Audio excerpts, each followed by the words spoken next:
Assalamualaikum warahmatullahi wabarakatuh. Kami dari kelompok 8. Perkenalkan, nama saya Resta Widianingrum akan menyampaikan materi yang pertama, yaitu latar belakang kehidupan Imam Syafi'i.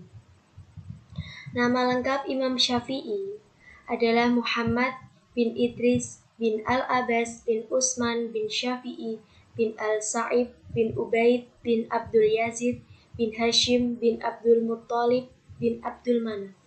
Lahir di Gaza, suatu daerah dekat Palestina, pada tahun 150 Hijriah atau 767 Masehi. Kemudian dibawa oleh ibunya ke Makkah. Ia lahir pada zaman dinasti Bani Abbas, tepatnya pada zaman kekuasaan Abu Ja'far al-Mansur, sekitar tahun 137 sampai 159 Hijriah atau 754 sampai 774 Masehi, dan meninggal di Mesir pada tahun 204 Hijriah atau 820 Masehi. Imam Syafi'i merupakan satu-satunya imam mazhab dari keturunan Quraisy. Nasabnya tersambung kepada Rasulullah SAW melalui Abdul Manaf, kakeknya. Imam Syafi'i banyak menghabiskan waktunya di Masjidil Haram untuk mempelajari berbagai macam ilmu agama, seperti ilmu fikih, Al-Quran, hadis, bahasa, dan kesusastraan. Pada usia 7 tahun, Imam Syafi'i dapat menghafal Al-Quran sebanyak 30 juz dengan lancar dan fasih. Inilah bukti kecerdasan otak dan akal budi yang dimiliki Imam Syafi'i. Karena tak semua manusia yang memiliki kecerdasan otak bisa menghafal Al-Quran di usia semuda itu, kecuali jika Allah menjaganya dari perbuatan dosa. Imam Syafi'i merupakan murid Imam Malik. Pada usia 10 tahun, Imam Syafi'i mampu menghafal kitab Muwatta yang disusun oleh Imam Malik. Dari kecintaannya pada kitab tersebut jugalah yang pada akhirnya melabuhkan kakinya ke Madinah untuk berguru dan nyantri kepada Imam Malik. Tercatat, Imam Syafi'i telah menuntut ilmu ke berbagai daerah. Selain Makkah, Madinah, dan Irak, Imam Syafi'i juga berkelana menuntut ilmu ke Baghdad, Persia, Yaman, hingga Mesir. Setelah 5 tahun tinggal di Mesir, inilah kemudian kondisi Imam Syafi'i mulai sakit-sakitan, dan pada akhirnya Imam besar Sunni itu wafat di sana pada tahun 204 Hijriah. Peninggalan khasanah keilmuan Imam Syafi'i pada Islam Sunni yaitu adanya mazhab Syafi'i yang dasar-dasarnya meliputi 5 hal: Al-Quran, hadis, ijma', qiyas, dan istidlal. Mazhab Syafi'i juga dikenal dengan adanya pemahaman qaulul qadim atau masa lalu dan qaulul jadid terbaru, pemikiran tentang fikih dan usul fikih. Imam Al-Syafi'i membukukan ilmu usul fikih yang dibarengi dengan dalil-dalilnya, yaitu kitab Al-Risalah. Kitab ini berisi kaidah-kaidah usul yang telah diterapkan oleh para sahabat, tabi'in, dan imam-imam mazhab sebelumnya. Menurut Dr. Andes Mahmud Abdurrahman, dalam kitab Thariq Usul Al-Fiqh, Imam Syafi'i menulis pertama kali kitab Ar-Risalah di kota Makkah atas permintaan Abdurrahman bin Mahdi. Saking kagumnya atas karya tersebut, Abdurrahman bin Mahdi berkata, "Aku tak akan pernah sholat kecuali di dalamnya aku akan selalu mendoakan Asy-Syafi'i. Sungguh ia adalah pemuda yang sangat jenius." Imam Syafi'i lah yang meletakkan peraturan yang bersifat menyeluruh guna mendalami dalil-dalil syariat di hadapan khalayak ramai, sehingga menjadi kukuhlah penisbatan kejeniusan Imam Syafi'i di dalam ilmu syara' seperti halnya penisbatan kejeniusan Aristoteles di dalam ilmu logika. Di antara landasan pemikiran yang telah dibangun oleh Imam Syafi'i adalah 1.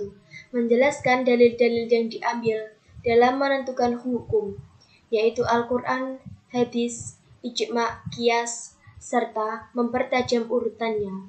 2. Memperkokoh hujjah hadis secara umum dan mengukuhkan hujjah hadis ahad secara khusus, serta menerangkan tentang tidak adanya pertentangan secara nyata, baik antara Al-Quran dan hadis maupun antara satu hadis dengan hadis lainnya sebagai sumber dalil. 3. Menjelaskan kewajiban mengikuti jalan orang-orang beriman atau ijma'. 4. Memberikan batasan dan kadar yang jelas dalam menjadikan akal sebagai patokan hukum serta memberikan syarat yang terperinci dalam menggunakan qiyas. 5. Memberikan perlawanan cukup serius dalam mematahkan hujjah Mu'tazilah yang terlalu ekstrem dalam mentakwil sifat Allah. 6. Memberikan peringatan bahwa Al-Quran diturunkan dengan bahasa Arab, serta di dalam Al-Quran ada beberapa cara baca yang memang ada di dalam pelafalan bahasa Arab. 7. Menerangkan tentang amar atau perintah dan nahi atau larangan, menjelaskan nas dan mansud atau pembatalan hukum. Assalamualaikum warahmatullahi wabarakatuh. Perkenalkan, nama saya Setiati Hidayah, NIM 24. Di sini saya akan meneruskan teman saya. A. Definisi istinbat hukum. Istinbat secara etimologi memiliki arti menemukan, menciptakan. Sedangkan secara terminologi dapat diartikan sebagai proses penetapan hukum yang ditempuh oleh mujtahid melalui ijtihad. Adapun kata hukum secara etimologi berarti putusan ketetapan. Sedangkan secara terminologi yang dimaksud hukum di sini ialah peraturan-peraturan dan ketentuan yang berkenan dengan kehidupan berdasarkan syariat Islam.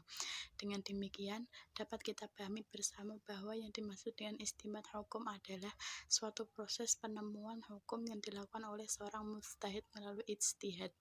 B. Ijtihad dan mujtahid. 1. Definisi ijtihad dan mujtahid. Secara etimologi, kata ijtihad berasal dari kata jahada. Masdarnya adalah jahada, yang berarti kesungguhan. Kemudian kata tersebut beralih menjadi ijtihada yastahidu ijtihadan, yang berarti berusaha dengan sungguh-sungguh. Sedangkan ijtihad secara terminologi adalah pengarahan kemampuan nalar secara maksimal oleh mujtahid atau orang yang berusaha untuk menghasilkan produk hukum yang berkisar pada masalah-masalah perbuatan manusia atau amaliyah.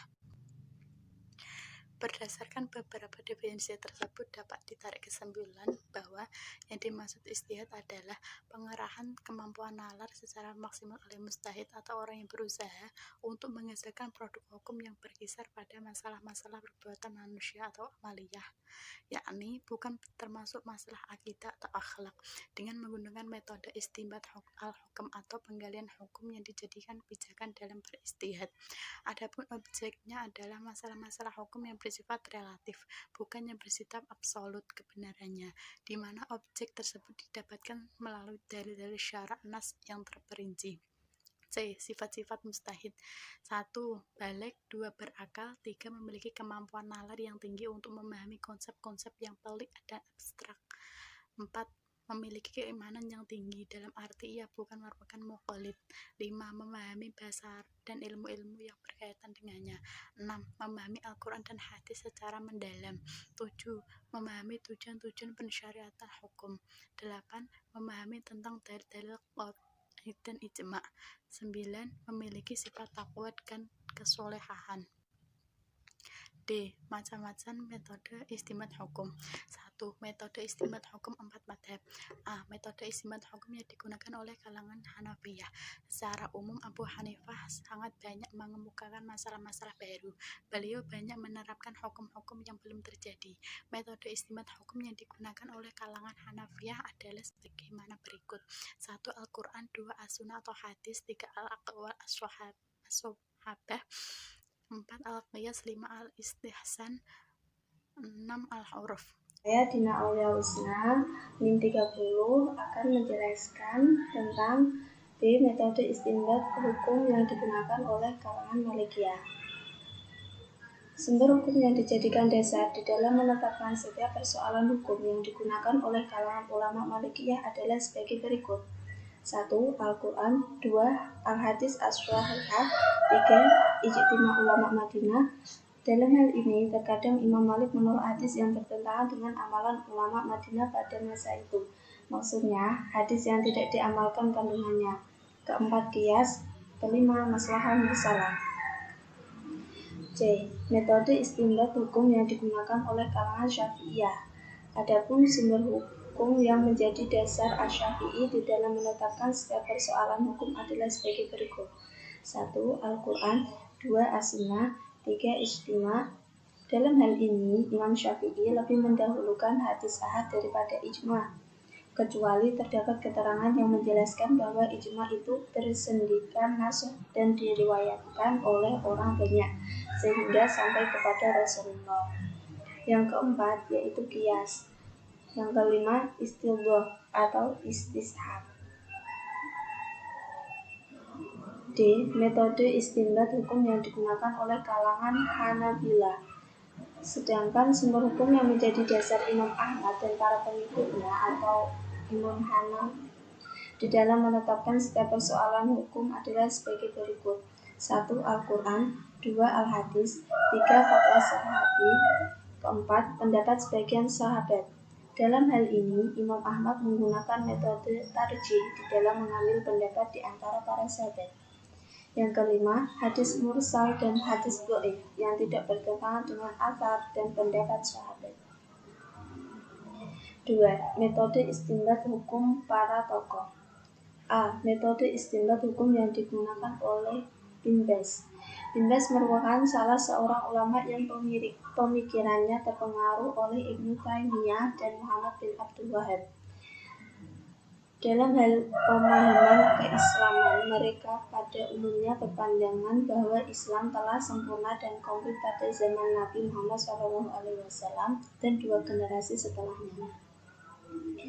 Berdasarkan pandangan demikian itu, mereka memilih jargon pemurnian ajaran Islam. B. Metode istinbat hukum yang digunakan oleh An-Naim. Tokoh berikutnya yang menjadi fokus kajian di dalam tulisan ini adalah An-Naim. Dalam hal pemikiran, An-Naim memiliki corak pemikiran hukum yang berbeda sama sekali dengan corak pemikiran intelektual muslim lainnya. Terlebih model pemikiran yang digunakan oleh Bin Baz, atau tanpa bermaksud merendahkan sedikit. Dalam hal ini, An-Naim memposisikan dirinya sebagai seorang mujtahid mutlak. Hal ini terlihat dari metode istinbat hukum yang diajukannya, yakni dengan metode dekonstruksi syariah. C. Metode istinbat hukum yang digunakan oleh Al-Qardawi. Pola pikir yang melatar belakangi setiap aktivitas Al-Qardawi yakni dari segi keagamaan secara umum dan akademik secara khusus. Dilihat dari segi yang pertama, dapat dikatakan bahwa Al-Qardawi merupakan salah seorang ulama yang terpengaruh oleh Syekh Hasan Al-Banna. Ia sangat mengaguminya karena keteguhannya dalam memegang prinsip keislaman yang dipahaminya sehingga menjadi corak pemikiran tersendiri. Selain itu, Al-Qardawi banyak juga mengagumi tokoh-tokoh Ikhwanul Muslimin. Dalam bidang fikih, Al-Qardawi menganut mazhab Hanafiyah. Sekian, terima kasih. Apabila ada salah kata dalam pengucapan kelompok kita, saya mohon maaf sebesar-besarnya. Terima kasih. Wassalamualaikum warahmatullahi wabarakatuh. Menetapkan setiap persoalan hukum adalah sebagai berikut. 1. Al-Quran. 2. Al-Hadis. 3. Fatwa sahabi. 4. Pendapat sebagian sahabat. Dalam hal ini, Imam Ahmad menggunakan metode tarjih di dalam mengambil pendapat di antara para sahabat. Yang kelima, hadis mursal dan hadis dhaif yang tidak bertentangan dengan athar dan pendapat sahabat. 2. Metode istinbat hukum para tokoh. A. Metode istinbat hukum yang digunakan oleh Bin Baz. Bin Baz merupakan salah seorang ulama yang pemikirannya terpengaruh oleh Ibnu Taimiyah dan Muhammad bin Abdul Wahhab. Dalam hal pemahaman keislaman, mereka pada umumnya berpandangan bahwa Islam telah sempurna dan komplit pada zaman Nabi Muhammad SAW dan 2 generasi setelahnya. Berdasarkan pandangan demikian itu, mereka memilih jargon pemurnian ajaran Islam. B. Metode istinbat hukum yang digunakan oleh An-Naim. Tokoh berikutnya yang menjadi fokus kajian di dalam tulisan ini adalah An-Naim. Dalam hal pemikiran, An-Naim memiliki corak pemikiran hukum yang berbeda sama sekali dengan corak pemikiran intelektual muslim lainnya. Terlebih model pemikiran yang digunakan oleh Bin Baz, atau tanpa bermaksud merendahkan sedikit. Dalam hal ini, An-Naim memposisikan dirinya sebagai seorang mujtahid mutlak. Hal ini terlihat dari metode istinbat hukum yang diajukannya, yakni dengan metode dekonstruksi syariah. C. Metode istinbat hukum yang digunakan oleh Al-Qardawi.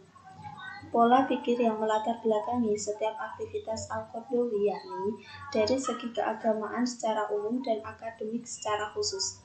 Dilihat dari segi yang pertama, dapat dikatakan bahwa Al-Qardawi merupakan salah seorang ulama yang terpengaruh oleh Syekh Hasan Al-Banna. Ia sangat mengaguminya karena keteguhannya dalam memegang prinsip keislaman yang dipahaminya sehingga menjadi corak pemikiran tersendiri. Selain itu, Al-Qardawi banyak juga mengagumi tokoh-tokoh Ikhwanul Muslimin. Dalam bidang fikih, Al-Qardawi menganut mazhab Hanafiyah. Sekian, terima kasih. Apabila ada salah kata dalam pengucapan kelompok kita, saya mohon maaf sebesar-besarnya. Terima kasih. Wassalamualaikum warahmatullahi wabarakatuh.